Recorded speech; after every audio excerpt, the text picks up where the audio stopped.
In the prelims, you will get MCQ type question, that is multiple choice question, in which there would be 4 options. Out of those 4 options, only one option would be correct.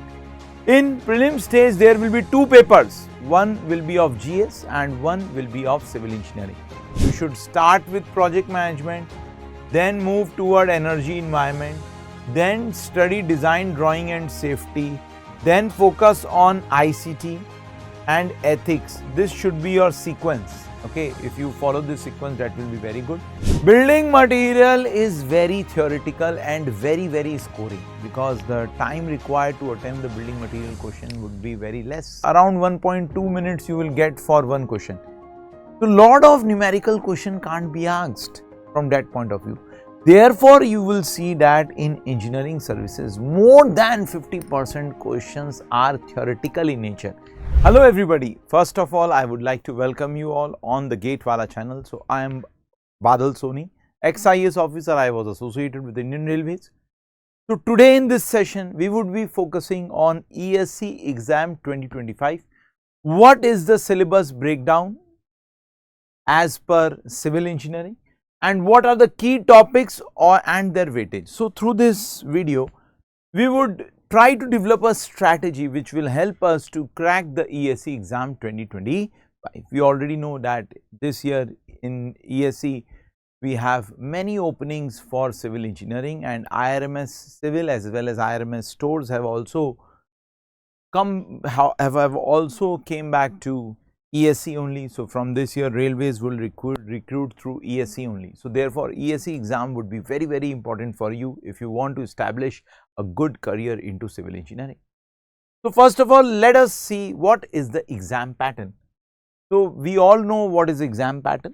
So ESE is comprising of 3 stages. First one is prelims, then we have the mains stage, and third would be the interview, that is the personality test stage. In the prelims, you will get MCQ type question, that is multiple choice question, in which there would be 4 options. Out of those 4 options, only one option would be correct. In prelim stage, there will be 2 papers. One will be of GS and one will be of civil engineering. GS paper will be comprising of 100 question that would be attempted in 2 hours, whereas civil engineering paper will comprise of 150 question, 2 marks each, and the duration will be 3 hours. Got my point? Once you qualify the prelim stage, you would be eligible to sit for the mains. In the main stage, the questions will be conventional type, that is subjective type question, in which the total civil engineering syllabus is divided into paper 1 and paper 2, 300 marks each and 3 hours each. Okay. Once you qualify the prelims mains, you would have an opportunity to face the personality interview. It is the interview test, and once your interview test is clear, then according to your marks you would be given ranks, and after the ranks and as per your rank you can join your selected department. Clear? So this is the whole process how you can become an ESE officer by clearing the ESE exam. Okay. So now let us see how much marks you require to qualify for a group A service through ESE.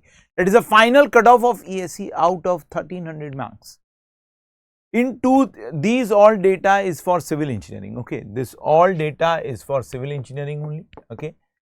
So when the vacancies was around 258, the cutoff was around 691 in 2017.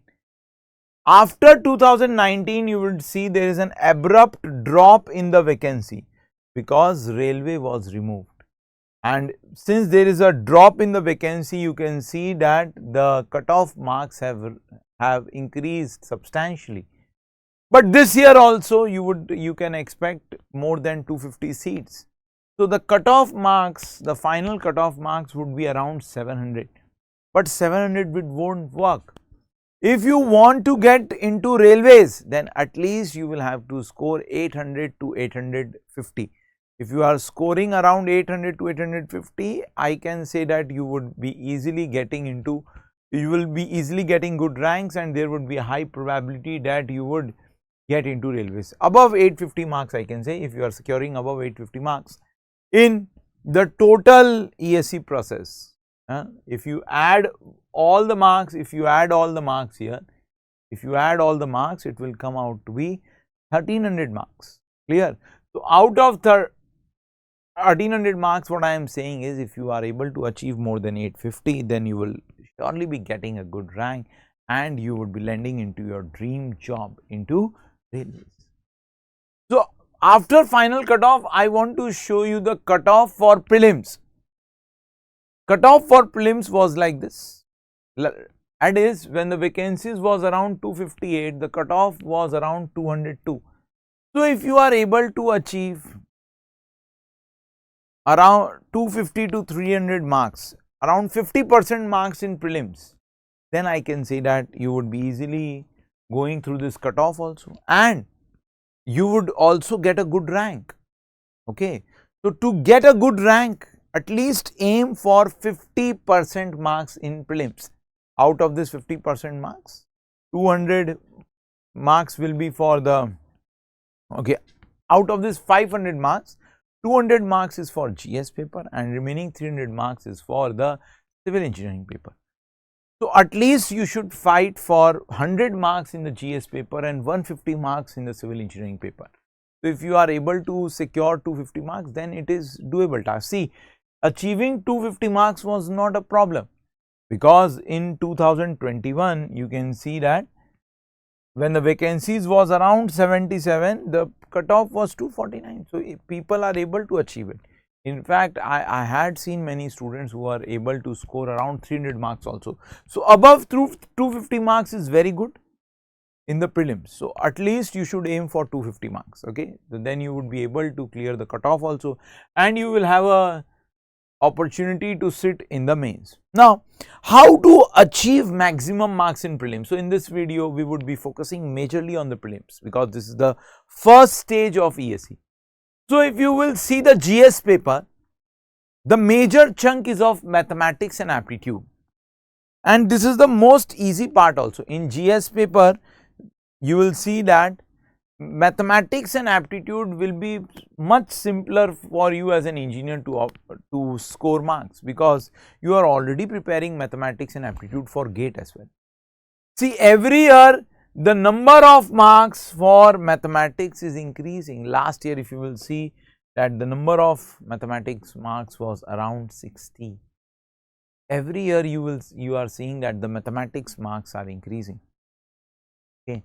So, it would be very easy to conclude that if you want to score good marks in GS paper, you would have to have a strong command on mathematics and aptitude. So, if you are having a strong command on mathematics and aptitude, I can say that you can easily score around 40-50 marks from here, and then remaining subject, if you will see GS for prelims, these are the variety of subjects that as a civil engineer you will have to prepare. Out of which, if you will see, the most important is the current affair, but that you do not have to focus now, that we will focus at the end. At the end, that is in the month of March and April, you will be focusing on the current affair, not now, not required now. Then as a civil engineer, project management will also be simple for us. On an average, you can see 8 marks question are asked from here. Then as a civil engineer, you can focus on design drawing and safety, that is ED. This is also very good topic for us. As a civil engineer, we can focus on energy, environment, and you can see 9 marks are asked from here. ICT, ethics and material science are also simple. Ethics is very important, very simple and very scoring, and around on an average 10 marks are asked from here. And ICT you should prepare. Okay. These are all the topics that as a civil engineer you should start preparing. You should start with project management, then move toward energy, environment, then study design, drawing and safety, then focus on ICT and ethics. This should be your sequence. Okay. If you follow this sequence, that will be very good. And material science, one portion is very easy for us, but the second portion, that is for that is comprising of electrical and electronics, that you can leave if you are not able to understand. So, one part of material science is related to the material science that we study, but the second part is more oriented towards electrical engineering and electronics engineering. That part if you are not able to manage, you can leave. So, after that you can focus on material science, then standards and quality will be tough for us, but for mechanical engineers it is very easy, and last would be our current affairs. So, this would be the sequence in which you would focus all the GS topics. See, if you study almost 6 to 7 GS topics here, you would be easily able to secure 40-50 marks from here. So, 40-50 marks from these GS topics and 40-50 marks from the maths and aptitude is simple to score. So, around 100 marks you can easily score from GS paper. So, you do not have to study GS a lot because the syllabus of civil engineering itself is very huge. So, if you give too much of time on GS, you will lose marks into civil engineering. So, you should not do this mistake. Here you should study only those papers that, or only those part that you are able to understand easily. If you encounter any tough topics in GS, you can simply leave it, okay, because out of 200 your aim should be to secure at least 100 to 120 marks. So, if you are leaving some portion of the syllabus here, it is not a problem because the syllabus of GS itself is will be very huge, and here you will require a mentor also. So, you can see that on 𝐂𝐴𝐻, you will see we have already floated a course on GS. So, you can refer that course and you can study from there, because without a mentor it would be very difficult to prepare for these GS topics. Okay, you would surely require a mentor for confining yourself in this GS topic. Self study would be very difficult here. Anyways, now let us proceed towards the main part of this video, that is, we would be focusing on what is the weightage of all the topics of civil engineering in prelims. So, if you will see the civil engineering weightage, so the most important topics are what? Building material, that you can't leave. Most important topics are building materials. Around on an average 14 questions are asked from here, okay. Then strength of material is also very important here, you can see. Steel, I would say important, but the questions in steel structure is very tricky, very tough. In the recent years we have seen that in steel structures very tough questions are asked, which is very difficult to attempt in exam. So, though the number of questions are very high in steel structure, but it is not that scoring. Then concrete structures, scoring also, and very good questions are asked. So, you can't leave this topic. Pot, CPM, FM, you can see these are all important topics that you should study first, okay. Structure analysis, very less number of questions are asked. You should study the whole syllabus. I am only marking the important topics that you should study first. Irrigation, again you are seeing that large number of questions are asked. Environment and geotech, obviously these two are very important, and then surveying, and lastly the transportation. So, these are the important topics that you should focus first if you want to clear prelims with very good numbers, okay, because as you know that in prelims 150 questions are asked from the technical paper. So, out of 300 marks you can easily score 200 marks if you focus on the right subjects. So, the subjects which have marked star are important for prelims point of view. Steel structure and structure analysis also we will study, but not in that depth. The marked topics would be important and that we can easily cover, okay. So, these are all the important topics for ESE. Now, out of these important topics, what are the important chapters that you will have to focus, okay, that also I would be covering in this video. If you talk about geotechnical engineering, so geotechnical engineering in itself is a very huge subject. Every chapter is important obviously, because if you miss any chapter, the flow of the subject will change.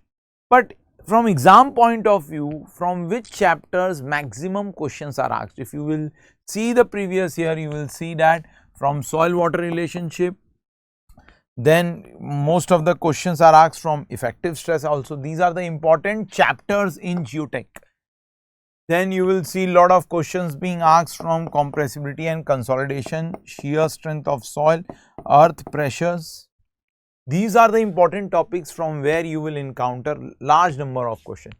Shallow foundation as well as pile foundation, and soil exploration, sometimes questions are asked obviously, but the star mark topics are the most important where the weightage would be very high in geotech. Okay.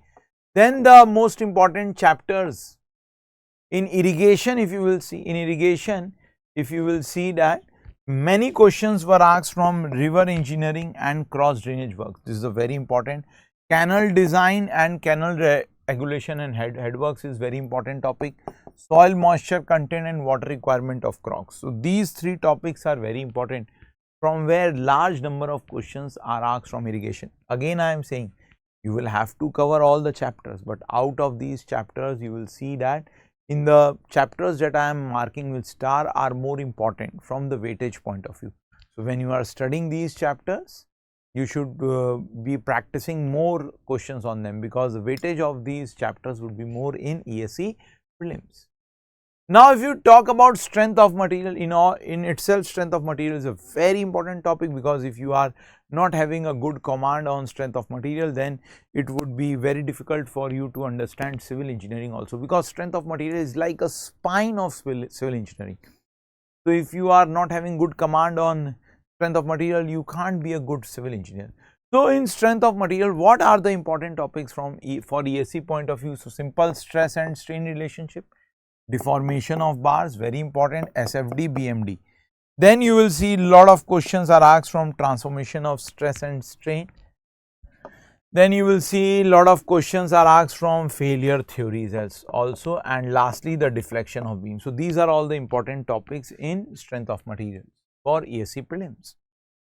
Structural analysis, the most important topics are trusses, arches from these, and ILD, as well as the matrix method. So from these three topics you will see many questions were asked in structural analysis. Next, in building materials, building material is very theoretical and very scoring, because the time required to attempt the building material question would be very less. Either you would know the question or you will not know the question. Again, in building material, if you will see what are the important topics where you should focus: cement, concrete and mixed design, as well as timber. So these are the important topics in building material from where you will see most of the questions being asked. Okay. Then in construction management, if you talk about, the most important topics are PERT, CPM obviously, then crashing you will see lot of questions being asked, and then construction equipment. These are the important topics in PERT, CPM, that is construction management, that is being asked. Project management is also very important. If you cover this project management part, your GS part is also covered, because in GS also you will see one topic, that is project management, that is much similar to the construction management that we study here. Okay. As a civil engineer, project management is very scoring in the GS part also. Okay. Fluid mechanics, if we talk about, again this is a very important topic. In your exam you will see a lot of questions being asked from hydrostatic forces, kinematics of flow. Dynamics of fluid flow is not that important, but laminar flow would be important here. Then next you will see lot of questions being asked from dimension and model analysis, very important topic. Then hydraulic machines is very important topic, lot of questions are asked from here, and flow through pipe. So these are the very important topics in fluid mechanics, okay, for ESE prelims. Open channel flow, if you talk about, lot of questions asked from GVF and RVF, okay, and surge also. These three topics, and uniform flow, these four topics are very important for ESE prelims point of view. Okay, from these topics you will see lot of question being asked, and itself open channel flow is very small. So you should cover all the topics only, because this is the most scoring part of fluid mechanics. Open channel flow is a part of fluid mechanics only. So you should focus almost on all the topics here. Okay. Then surveying, if you will see, lot of questions are asked from the leveling. Your Odolite also lot of questions being asked. Fundamentals, scales and chain surveying. Okay. Then lot of questions being asked from calculation of area volumes, and lastly the curves. These are the important topics in surveying that you should focus, okay, to secure good marks in ESE prelims.